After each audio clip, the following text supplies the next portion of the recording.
Good morning मुलांनो, कसे आहात सर्वजण? मी अपर्णा हजारे आज तुम्हाला विज्ञान विषयातील आपत्ती आणि आपत्तीचे व्यवस्थापन कसे करायचे हे सांगणार आहे. तर मी तुम्हाला काही आवाज ऐकवते.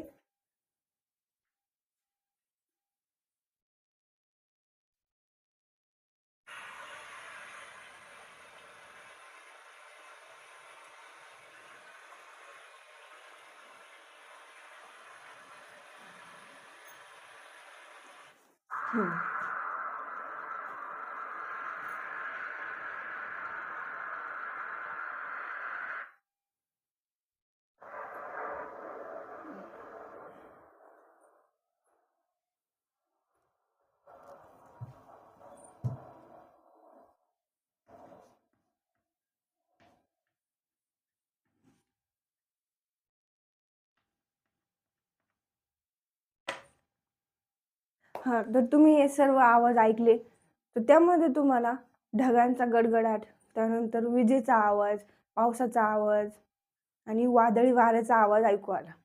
तर आज आपण पाहणार आहोत आपत्ती म्हणजे काय. तर आपत्ती म्हणजे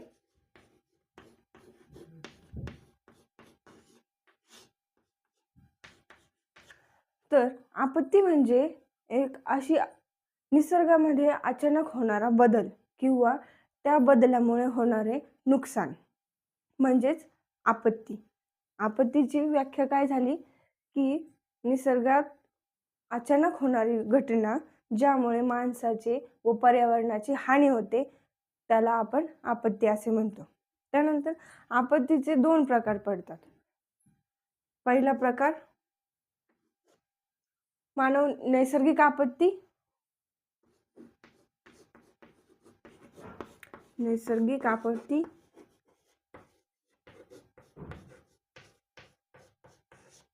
आणि दुसरा मानवनिर्मित आपत्ती.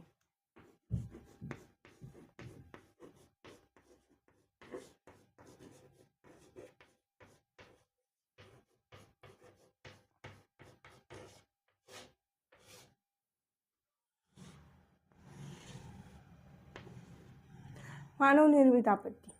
तर नैसर्गिक आपत्ती म्हणजे नैसर्गिकरित्या होणाऱ्या बदलांमध्ये माणसाचे व पर्यावरणाचे होणारे नुकसान याला नैसर्गिक आपत्ती असे म्हणतात. आणि मानवनिर्मित म्हणजे मानवाच्या हस्तक्षेपामुळे होणारी नुकसान म्हणजे नैसर्गिक आपत्ती होय. तर नैसर्गिक आपत्तीचे उदाहरणं आहेत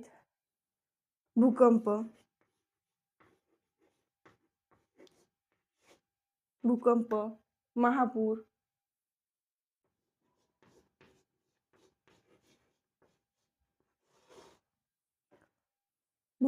महापूर, त्यानंतर दुष्काळ. तर आपण आता पाहूया भूकंपाचे परिणाम.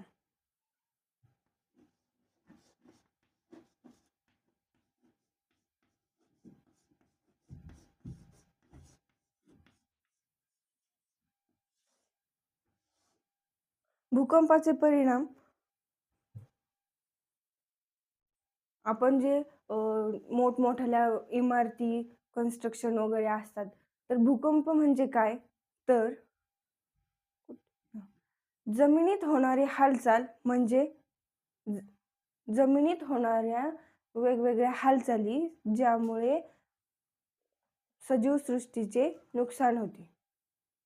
तर भूकंप म्हणजे जमिनीत होणारी हालचाल म्हणजे जमीन थरथरणे, हादरणे, जमिनीला भेगा पडणे म्हणजेच भूकंप. तर भूकंपाचे परिणाम काय होतात? आपण जे कन्स्ट्रक्शन वगैरे किंवा घर वगैरे बांधतो, तर ते जमिनीच्या आतमधून हालचाल झाली की त्याचा तोल डगमगतो आणि ते कोसळतात. म्हणजेच बांधकाम, पूल, रस्ते, लोहमार्ग उद्ध्वस्त होतात. त्यानंतर नद्यांच्या प्रवाहांची दिशा बदलू शकते. म्हणजे भूकंपामध्ये आपले जमीन हादरली की पाण्याच्या प्रवाहाची दिशा सुद्धा बदलू शकते. तर यासाठी आपण काय करू शकतो? भूकंपाचे भूकंप या आपत्तीचे व्यवस्थापन आपण कसे करू शकतो? पहिले 3 महत्त्वाचे नियम आहेत. नियम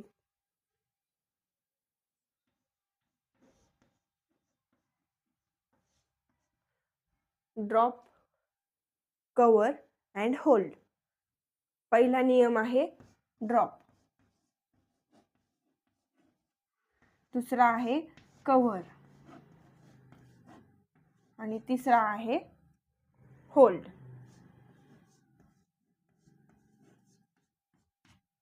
तर भूकंपाच्या वेळी आपण भूकंप आल्यावरती आपण काय काळजी घेतली पाहिजे? पहिले ड्रॉप.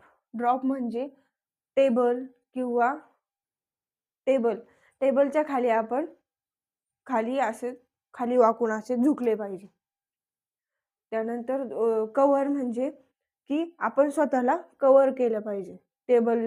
टेबलच्या खाली राहून आपण स्वतःचं संरक्षण केलं पाहिजे. आणि होल्ड म्हणजे त्या टेबलचा पाय असतो किंवा एखादी खांब किंवा खांब तर नाही म्हणता यायचं, पण टेबलचा जो पाय असतो त्याला आपण घट्ट पकडून धरलं पाहिजे.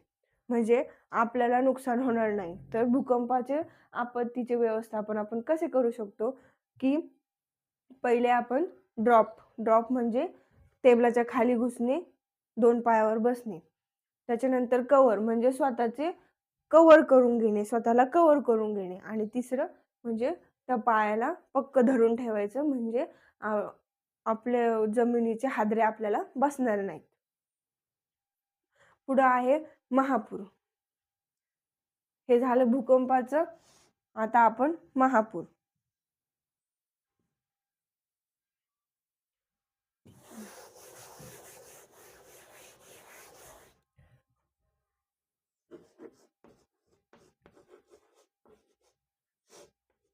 महापूर म्हणजे काय? तर नदी किंवा जलाशयातील पाणी सामान्य पातळीपेक्षा खूप जास्त वाढल्यामुळे आजूबाजूची जमीन पाण्याखाली जाण्याची स्थिती म्हणजे महापूर. म्हणजेच आत्ताच आपलं उदाहरण झालं की जायकवाडीचं पैठणचं धरण, तिकडं खूप मोठ्या प्रमाणात जायकवाडीचं धरण भरल्यामुळे पाणी सगळं गावामध्ये शिरलं आणि लोकांना त्यांच्या घरामध्ये पाणी शिरलं, त्यांना राहण्यासाठी जागा नाही राहिली. म्हणजेच नदीच्या पात्राने त्याची जागा मुख्य पात्र सोडून बाहेर पडणे म्हणजेच महापूर असं म्हणता येईल. तर महापुराचे परिणाम काय होतात? तर मोठ्या प्रमाणात जीवितहानी होती. परिणाम जीवितहानी,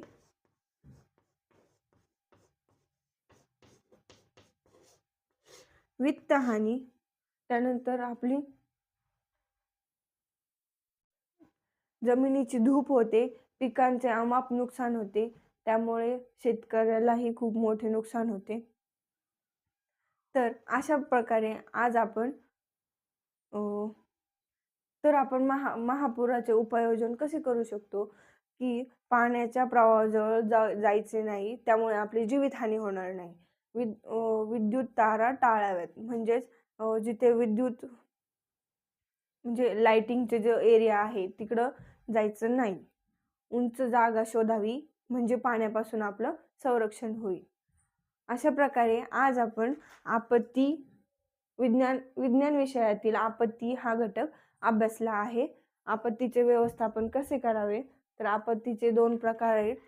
आपत्ती म्हणजे काय? आपत्तीचे प्रकार आज आपण अभ्यासले आहे.